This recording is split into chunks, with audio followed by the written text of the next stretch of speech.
Assalamu alaikum wa rahmatullah. Ina so zan ba ku wani sirri. Ku da kuka shekara ɗaya, shekara biyu, shekara uku kuna mining pi kuma kun yi KYC amma yanzu ba ku yi passing ba. Na san akwai mamaki. Kai da ka daɗe a system ɗin shekara ɗaya, shekara biyu, shekara uku. KYC ka bai passing ba amma ga wani can bai wuce wata biyu, wata uku ba ya buɗe pi. Ya yi KYC. Ya yi passing har an yi migrating ɗin shi.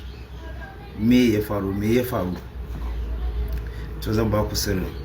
Abin da yake faruwa shine tamkar kamar a ce ina zaune ne a nan office ne, sai a kawo min a stacking min files akan table dina da yawa don in duba wanda zan yi approving, wanda zan sani, wanda zan commenting akai.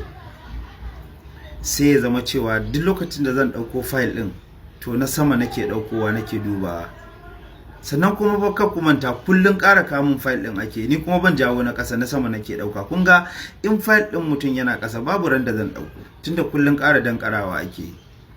To yanzu sirrin nan da zan gaya muku tamkar zaka jawo file ɗinka ne daga ƙasa ka dawo da shi sama a duba. Misali na baku. Abinda zaka yi, ka je app ɗinka inda kake mining pi, a sama daga hagu zaka ga wasu layuka guda uku, ka taba su. Sai ka scrolling ƙasa ka je profile. In ka je profile ɗinka za ga inda aka sa password, za ga an sa update. To sai ka danna update, sai ka updating password ɗinka. Yanzu yana yi, kakka zo ka ce wani waye yana yi, kuma akwai options biyu ma, email da kuma phone number. Duk wanda ka ɗauka kuma zai yi. Kuma be guided, ba wai sai ma ka canja password ɗinka na da ba. Kawai dai ka danna update, ka ƙara sa ma password ɗinka na da. Zai yi duk ba matsala.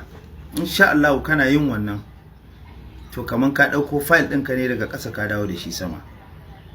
Bisa kaddarawa a ce kai ka kai sati ɗaya, sati biyu kaga baka yi passing ba, to kaka damu. Ga abu na biyu, je ka mainnet checklist ɗinka, ka je number 3. Gashi zan samu ku. Number 3 din nan shine wallet confirmation, watan kai confirming wallet ɗinka. Ka danna shi. In ka danna shi, amma kan ka danna ka je kai copying passphrase ɗinka. Da ka danna zaka ji ya ce ka sa passphrase. In ka sa passphrase zai bude. In ka je zaka ga an ce confirm, sai kai confirming. In kai confirming shikenan, sai gobe after 24 hours, awa 24. Misali mu kaddara yanzu 12 ne na rana. To gobe 12 ranan gobe ko 12 da rabi ko karfe 1 ranan gobe, after 24 hours dai, sai ka koma mainnet checklist ɗinka kuma sai ka je number 6. Gashi nan shine za ka yi signing acknowledgement. In ka danna number 6 ɗin nan, sai ka scrolling ƙasa. In ka je ƙasa za ka ga date, za ka ga an ce kai confirming. In ka danna wannan confirmation ɗin kamar ka yi signing ne amma digital signature ne. To in kai wannan, insha Allah ta'ala ka wuce wurin in Allah ya yarda. In dai wannan ne yake bata maka rai akan pi, to insha Allah za ka yi farin ciki. Kuma wannan abun akwai ma mutane da dama da sun yi videos akai, amma matsalar mutanen mu mafi yawanci gaskiya a YouTube suke yin video dan su jawo traffic, su samu subscribers. Kuma haka bai kamata ba.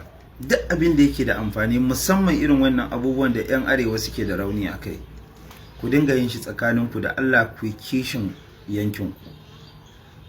Wala kullum ina ma Sheikh Abubakar Mahmud Gumi addu'a Allah ya ji kansa, Allah ya gafarta masa. Mu da muka taso a Kaduna tun muna kanana muke jin wa'azin sa a rediyo, muna ji yana fada ku shiga aikin soja, ku shiga aikin dan sanda, ku shiga siyasa, ku shiga aikin banki. Kar ku bar dukiya a hannun kuffaru, za su murkushe ku.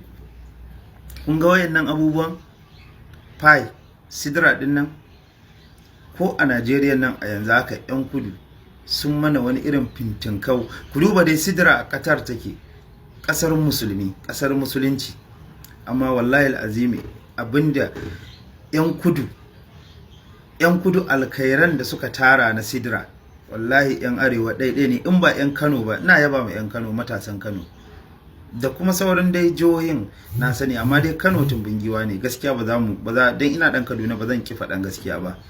ina yan Kano suna da kokari akan irin wannan abun, ko da dama su sun taso da kasuwanci da neman kuɗi da kuma karatu ne. To mu ma mu dage kuma insha Allah zan yi wani bidiyo wanda zan gaya muku wani sirri abin da yake tafiya a duniya, wanda har yasa kuka gani na yi magana akan pi din nan. In ba don haka ba, ba na son ma yin magana akan irin wayannan abubuwa. Amma wannan sirrukan insha Allah zan gaya muku, musamman ga wayanda suke sai da pi, musamman ga wanda suke kukan an yi migrating dina amma an yi min locking. Akwai dalili.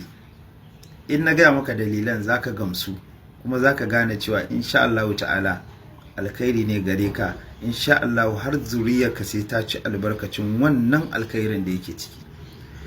So mu dage, mu daure, kuma mu yi haƙuri.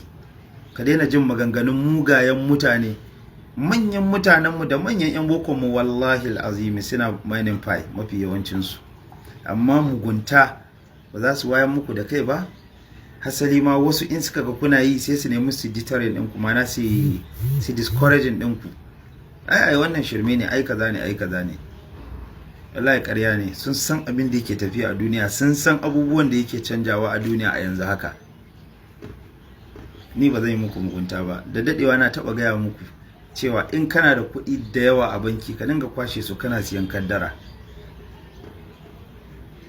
Na tabbatar kun fara ganin alamun abin da na gaya muku a wasu 'yan shekaru da suka wuce akan wasu abubuwa da suka faru.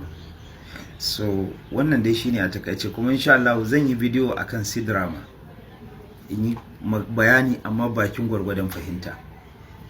Wannan shine. Assalamu alaikum warahmatullahi, Allah ya ba mu alkhairi.